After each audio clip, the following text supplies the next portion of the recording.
Halo teman-teman, inilah 6 dasar hukum penagihan pinjol resmi dari OJK. Nah, video ini penting buat teman-teman yang sekarang sudah melakukan galbah atau gagal bayar di pinjaman online agar lebih tahu tentang peraturan OJK yang mengatur tentang penagihan pinjaman online. Jadi ada aturannya. Jadi mohon simak video sampai habis ya teman.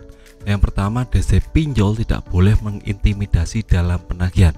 Nah, ini sudah ditetapkan di OJK melalui peraturan resmi tahun 2023 nomor 19 ya teman-teman, bisa baca sendiri tentang aturan ini, yaitu DC pinjol tidak boleh mengintimidasi dalam penagihan. Nah, umpamanya nih kita punya tagihan dan kita ditagih developer langsung ke rumah, ini tidak boleh melakukan intimidasi atau menakut-nakuti seperti itu teman-teman.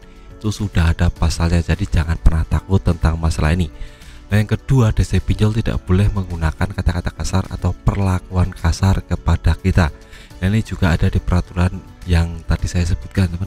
Jadi tidak boleh yang namanya berkata sumpah serapah seperti itu, atau melakukan intimidasi atau berlaku kasar anarkis, itu tidak boleh teman, karena itu mengganggu kenyamanan kita dan keluarga setempat. Jadi kita bisa langsung adukan ke Pak RT, Pak RW setempat, atau malah pihak berwajib security ya teman. Itu wajib teman-teman lakukan jika merasa terganggu dengan ulah developer yang makin hari semakin meresahkan ya teman.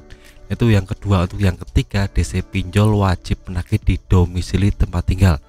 Nah, ini terjadi karena sekarang banyak pinjol yang menagih langsung ke kantor teman-teman, tempat kerja teman-teman, atau malah menagih di tempat-tempat lain, misalnya di jalan atau yang lainnya. Nah, ini tidak boleh ya teman. Peraturan OJK sudah menyangkut tentang ini. Jadi memang developer ini hanya wajib menagih di tempat domisili teman-teman. Ini wajib teman-teman camkan ya teman. Jadi ini dasar hukum.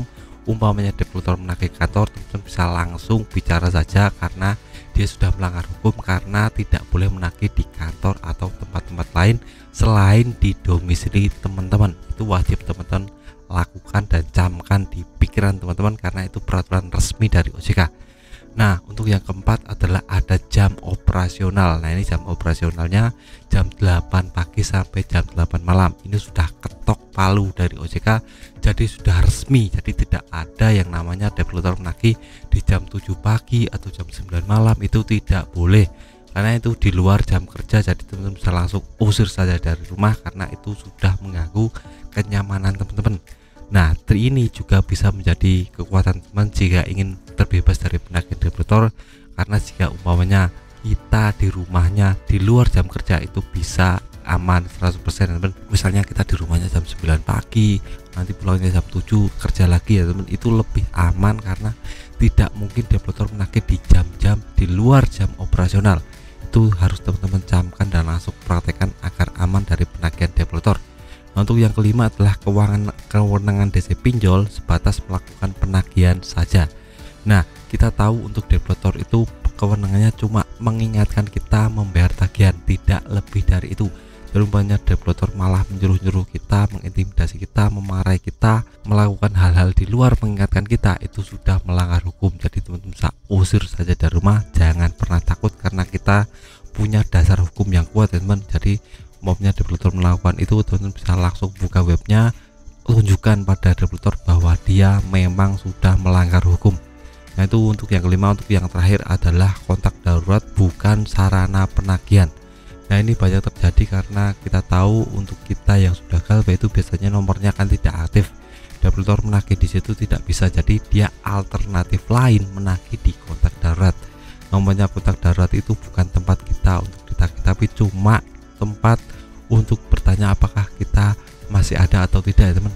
Nah, bahkan developer juga melakukan berbagai macam cara jika umpamanya nomor utama kita dan kontak darurat kita tidak aktif, biasanya langsung menagih ke kontak-kontak di HP kita. Itu terjadi karena kita sudah disadap oleh yang namanya DC pinjol. Nah, ini terjadi karena kita aktifkan baca kontak ya teman. Jadi umpamanya kita sudah mendownload aplikasi, itu akan diminta daftar kontak.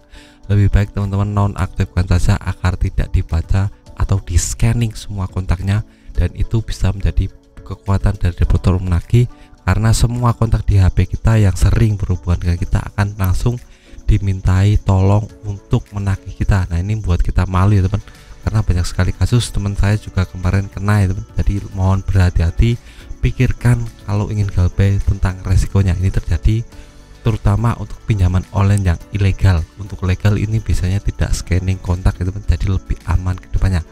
Nah, itulah 6 dasar hukum penagihan pinjol yang bisa teman-teman pahami dan resapi agar ke depan tidak terjebak semakin dalam dengan pinjaman online ini dan bisa lebih smart dalam pengelolaan uang. Nah, video singkat dari saya, semoga bermanfaat. Tetap semangat untuk kehidupan yang lebih baik.